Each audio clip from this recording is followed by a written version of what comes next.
Now, your brain is organized to reflect everything you know in your life. Your brain is a reflection of your external environment. It's an artifact of all the things you've learned and experienced to date. Feelings and emotions are the end product of past experiences. And if you're feeling the same way every single day, it means two things. Number one, nothing new is happening in your life. And if those emotions are driving certain thoughts, and those thoughts then are creating the same emotions, then your thinking equal to your emotional state means you're thinking in the past. And if you believe that your thoughts have something to do with your destiny, as long as you're thinking equal to your familiar emotions, you keep reaffirming the same past experiences in your life over and over again. Our research shows without a doubt in the last 3 years that when students of our work combine a clear intention, now intention is a vision, a potential that already exists in the quantum field that you get to select. And when you ask yourself a question like, what would it be like to be healthy? What would it be like to be wealthy? What would it be like to be free or to be in love? The moment you ask that creative question, a part of your brain called the frontal lobe turns on. That's the crowning achievement of a human being. Once that area of the brain turns on, it's like a great symphony leader. It looks out of the landscape of the entire brain, and it begins to randomly select different networks of neurons that are connected to the things you've learned in your life or the experiences you had. And it begins to seamlessly paste them together to create an ideal, a vision, or an internal representation. That is a potential experience that's awaiting you. But it's not enough to just have the mind involved. Thoughts are the language of the brain, and feelings are the language of the body. And how you think and how you feel creates a state of being. Once you can begin to emotionally embrace that future reality before it's made manifest, when you combine that clear intention with an elevated emotion, the freedom, the joy, the inspiration, the genuine love that you feel or gratitude from that experience, the moment you do that, your body, as the unconscious mind, begins to believe it's living in that future reality in the present moment. Now you're moving into a new state of being, into a new personality. And a new personality creates a new personal reality. The research that we've done shows that when we teach people how to regulate their internal states, to begin to create more coherence in their brain, and to generate elevated emotions like joy and gratitude and inspiration, that not only does the brain become coherent, but so does the heart. And when the brain is coherent, the heart is coherent. When the heart is coherent, the brain is coherent. And so why don't we live by these states on a daily basis? Primarily because the majority of the time that we live in our waking state of consciousness, 70% of the time, you and I are living by the hormones of stress. And living in stress is living in survival. And when you're living in survival, the very chemicals of survival cause you to function as materialist, defining your reality with your senses. You pay attention to objects and things and people. You begin to believe that your outer world is more real than your inner world. And the side effect of this, over time, begins to cause us to feel separate from possibility. Why? Because when you're threatened by some predator or some danger in your life, it's not a time to go in.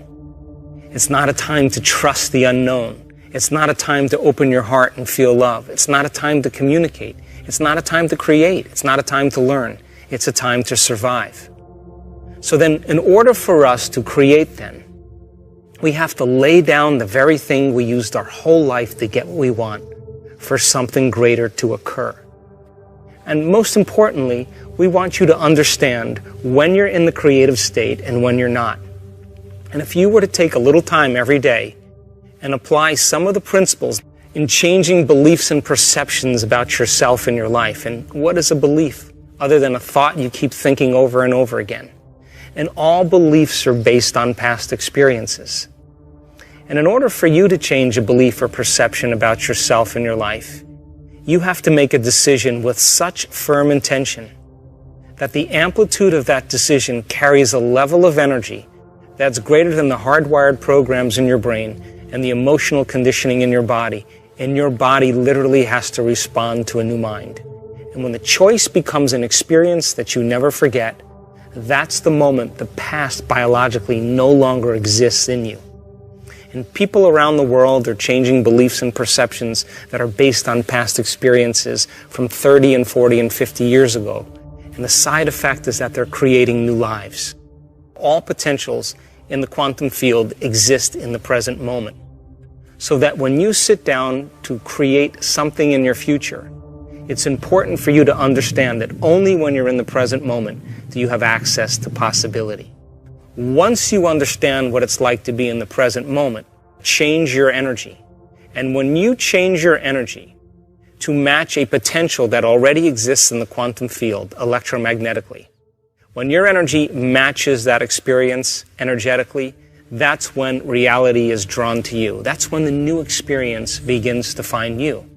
So whether you want to change your health, or create something new in your life, or experience a mystical moment, lucid dream, whatever your passion or desire is, specifically select those potentials and create the life that you want, so that you don't have to go and get it, that in fact it comes to you.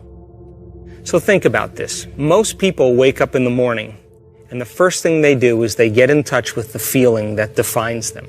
The moment they get in touch with that feeling, whether it's suffering or guilt or shame or judgment or unworthiness, they begin to start their day from that emotional state. In other words, they're already living in the past. And once they turn on the certain chemicals that drive certain brain circuits, they expect their life to change, but they're thinking the same thoughts, performing the same actions, and living by the same emotions, but secretly expecting their life to change. What if, then, in a small example, you became conscious of those emotions that keep you anchored to the past, and you begin to change your emotional state, means you would begin to change your energy. Now, from a quantum perspective, the thoughts that you think are like the electrical charge in the quantum field. The feelings that you emote are like the magnetic charge in the quantum field. And how you think and how you feel broadcasts an electromagnetic signature that influences every single atom in your life. The thought sends the signal out, and the feeling draws the event back. So you are broadcasting information on a daily basis into the field. When you change your energy, you literally change your life. And if you're able to maintain that change in energy, you will begin to draw new experiences to you. And that's when you become the scientist in measuring fruits of your efforts. And as I said, common people all over the world, in all different cultures, are doing the uncommon. They're healing themselves from diseases, chronic diseases, serious, potentially fatal diseases. They're creating wonderful new jobs and opportunities. They're winning the lottery. They're having mystical experiences that begin to uncover the mystery of who we really are. And I think that the biggest lie that we've ever been told is that we're linear beings living a linear life. But in fact, we are dimensional beings living a dimensional life. And so uncovering the mystery of the self, beginning to look deeper and understanding who we are, that if knowledge is power, then knowledge about yourself is self-empowerment. And I want to inspire you and motivate you so that you can begin to apply these principles so that you get to be the recipient of your own efforts. For example, we've had several people in our work heal themselves of very difficult conditions. One lady in particular experienced a very sudden loss. The event in itself produced very strong emotions. Those emotions then lingered for periods of time, and it began to define her as a personality. Now, it's a scientific fact that the hormones of stress push the genetic buttons and create disease. So the long-term effects by living by those chemicals literally are harmful to our body, justified or not. Now, we've all had traumatic events in our life, and some of those traumatic events brand us both neurologically and chemically. In this woman's experience, the event was so traumatic that the emotions lingered for weeks and months and finally years, It became part of her identity. And so, as a result of the long-term effects and her personality being defined by the past instead of the future, living by those same emotions began to break her body down. In a very short amount of time, she developed paralysis from the waist down. The result of the effect of the paralysis created more stress in her life. Now she couldn't work. She couldn't take care of her children. She couldn't make any money. She couldn't take care of her house. She had to get assistance from other people, and her mother had to move in with her. And because of all of the effects of those circumstances, her stress hormones went up. In a short amount of time, she developed ulcerations on all the mucous membranes of her body. Those mucous membranes with all the ulcers caused her to no longer eat properly. She couldn't eat. And because she couldn't eat, the chemical imbalance from no longer eating enhanced her stress levels even further. Within 3 to 4 months, she developed esophageal cancer. Now, this woman was smart enough to realize that probably the effect of those chemicals were the reason why she developed her condition. In other words, she said to herself, if I created this condition because I was living by this event, in other words, emotionally I was attached to my past, is it possible then to uncreate it and create something else? So she began the work and the meditations, and every single day, whether she felt like it or not, she practiced her meditations. And for sure, she had certain days where she didn't feel like doing her meditations because she didn't feel well, but she did them anyway. She also made the decision that she wasn't going to get up from her meditations until she was in love with life. Now, to the materialist, the person who's defining reality with their senses, to the materialist, there's no reason for her to be in love with life. Why? She had a traumatic event. She had no job. She had no money. She was paralyzed. She had a diagnosis of cancer. She couldn't eat. She was in internal pain. She was in external pain. But she said, I'm going to teach my body emotionally what my future could feel like before it's made manifest. And every single day, day by day, she overcame a small part of herself. And within a very short period of time, about a year, she was able to reverse those conditions. To this day, this woman has no cancer. She has no ulcerations in any of her mucous membranes. She has no paralysis or pain inside of her body or outside of her body. And she has a new life.